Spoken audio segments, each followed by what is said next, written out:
Hey everyone, and welcome back to the channel. Over the next few weeks, I'll be doing something a little bit different. I'll be sharing my experience from a series of flights I recently took across the world. We're kicking things off today with Singapore Airlines Flight 278 from Adelaide to Singapore. Later on, I'll be diving into flights with Aeromexico, Copa Airlines, LATAM, and Avianca, so stay tuned for those. A quick note before we take off. Since this is my first time reviewing flights, I'd love to hear your thoughts and any feedback in the comments below. And don't worry, Development Adelaide is still the main focus of this channel.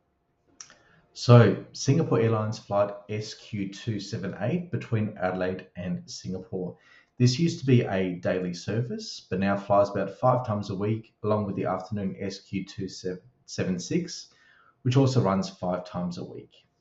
Today's aircraft is a Boeing 787-10, the largest variant of the Dreamliner family. It holds about 337 people in total, 36 in business class, and 301 in economy. Singapore Airlines regularly flies the 787-10 on the Adelaide route, replacing the regional Airbus A350. According to Flight Radar 24, this particular plane is 6 years old. Check-in at Adelaide Airport went smoothly through the kiosk and bag drop, which are the standard at Adelaide Airport these days.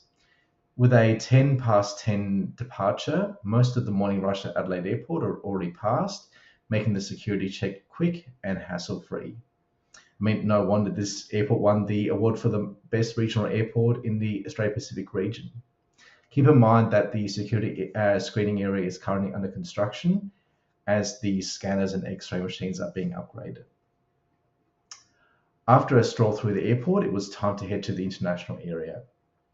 Adelaide Airport is unique in having flexible gates that can switch from domestic to international operations in just a couple of minutes. To reach the international area, head to the northeastern side of the terminal and then descend down the stairs or escalators to access the international screening and immigration. Here is where security staff check for liquids, gels, and aerosols, which all have to be within international standards. Once through immigration, you ascend back up the escalators to the duty-free area before you head off to the boarding gate. Now, boarding is done in groups, which I found quite efficient.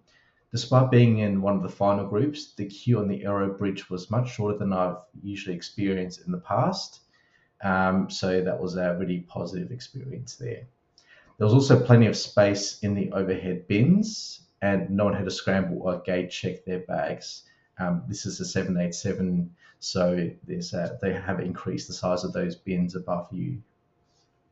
The economy seat has a pitch of 32 inches, which provides plenty of legroom for someone my height, and the large seatback screen even displays your seat number as you get in.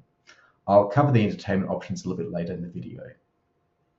Now, the tray table folds out in 2 size configurations, and it looked freshly cleaned.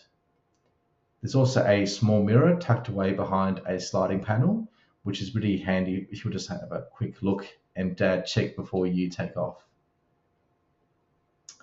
On the panel, you've got your standard lights and crew call buttons, a small notch that seems to be for storage, and the signature Singapore Airlines cup holder, which I really love. The window next to me was massive, and like all Dreamliners, it can be dimmed electronically using the button next to the side of the seat. There's a total of 5 dimming levels you can choose from once the aircraft has taken off. Inside the seat pocket, I found the usual items: a disposal bag, the safety card, Wi-Fi instructions, and the Cruise Shop magazine, which is Singapore Airlines' onboard shopping catalogue. Before takeoff, the crew handed out some hot towels, which I unfortunately didn't quite capture on this flight. After that, the safety video is shown on all the screens in the cabin. It's the signature version for Singapore Airlines, and it shows scenes from all around Singapore. We then taxied past a Malaysia Airlines A330 and the Qatar Airways 777 before lining up to go to the runway. What I love about the 787 is just how quiet it is when it takes off. So listen to this.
After takeoff, we received our first service, a small snack of dried peas and crackers, along with a drink.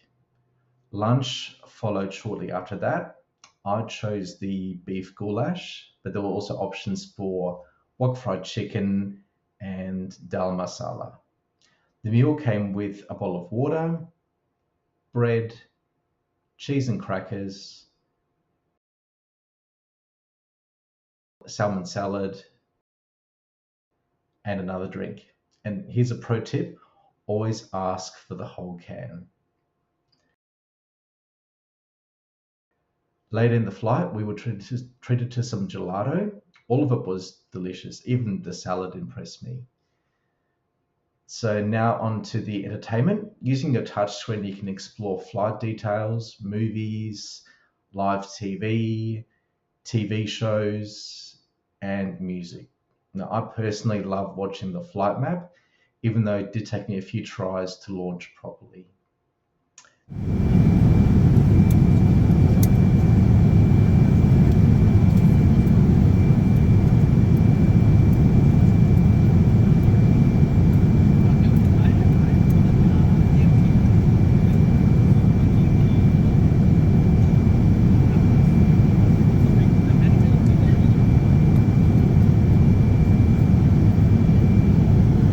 There's a big selection of angles for the flight map, but I do miss the camera views that you do get on the Emirates flights.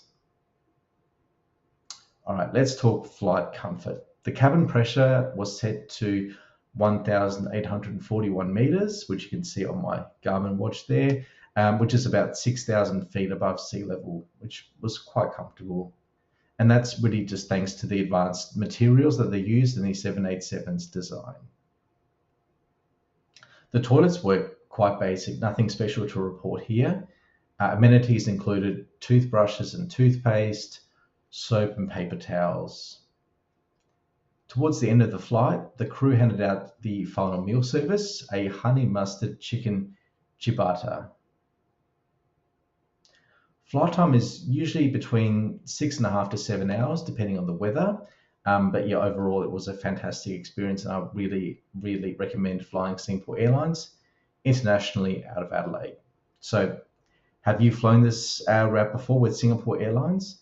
And what's your favorite aircraft that you've flown in and out of this city? Leave your comments below, and don't forget any feedback you have. Until next time, bye for now.